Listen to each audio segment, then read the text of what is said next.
अस्सलाम वालेकुम गर्ल्स। पिछले लेक्चर में मैंने आपको कार्बोहाइड्रेट्स करवाए थे, उसमें हमने किया था मोनोसेक्राइड्स।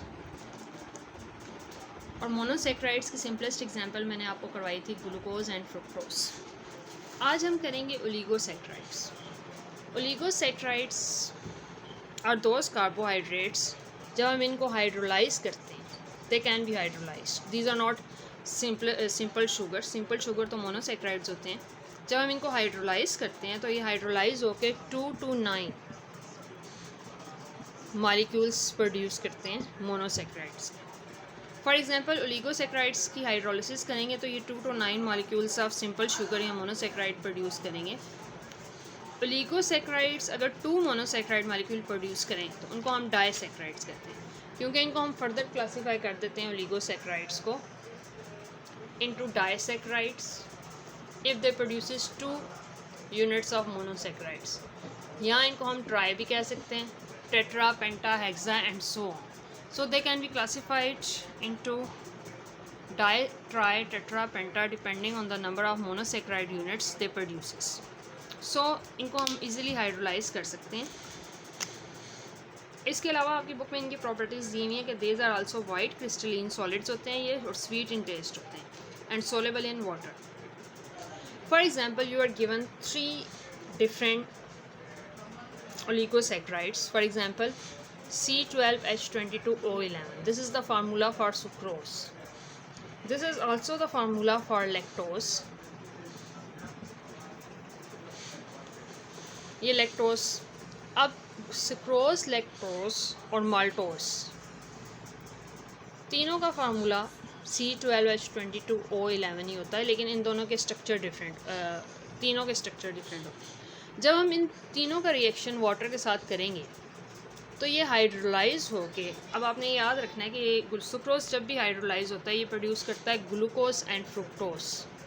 अब आपकी बुक में इनके फार्मूला सेम लिखे हुए हैं, लेकिन इनके स्ट्रक्चर डिफरेंट होंगे, क्योंकि मैंने आपको ग्लूकोज और फ्रुक्टोज का स्ट्रक्चर बताया है कि दोनों का स्ट्रक्चर डिफरेंट होता है, ग्लूकोज का भी और फ्रुक्टोज का। इसी तरह लैक्टोज की हाइड्रोलिसिस करते हैं तो it produces glucose and galactose.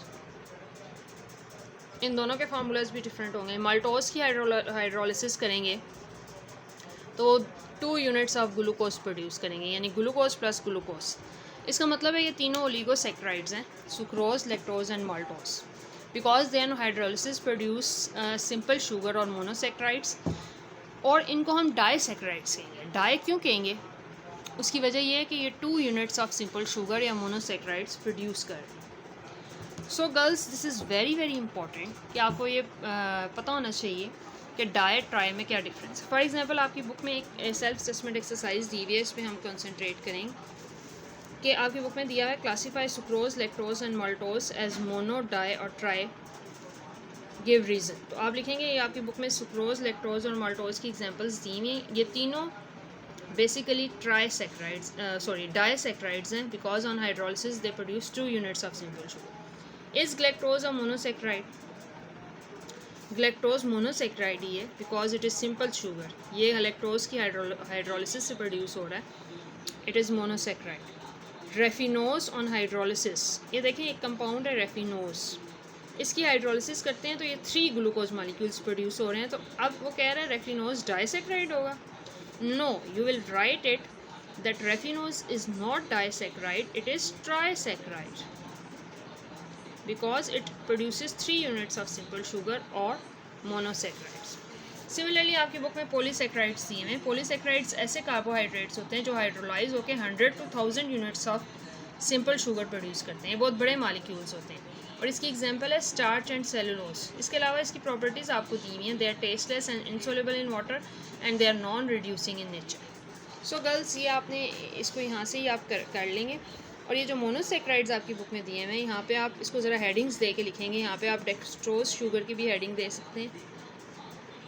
इसके अलावा यहाँ पे एग्जांपल्स हैं डेक्सट्रोज शुगर की, उसकी आप हेडिंग देंगे। इसके बाद आप प्रॉपर्टीज़ की भी हेडिंग दे सकते हैं कि they are white crystalline solids. ये प्रॉपर्टीज़ ऑफ मोनोसेक्राइड्स हैं। तो जिधर जिधर आपको प्रॉपर्टीज़ ऑफ मोनोसेक्राइड्स दी हुई हैं वहाँ पर आप उनकी हेडिंग्स दें। सो हमने क्लासिफिकेशन ऑफ कार्बोहाइड्रेट्स में स्टडी की हैं मोनोसेक्राइड्स, ओलिगोसेक्राइड्स एंड पॉलीसेक्राइड्स। और पॉलीसेक्राइड्स की एग्जांपल आपकी बुक में जो दी हुई है that is starch and cellulose.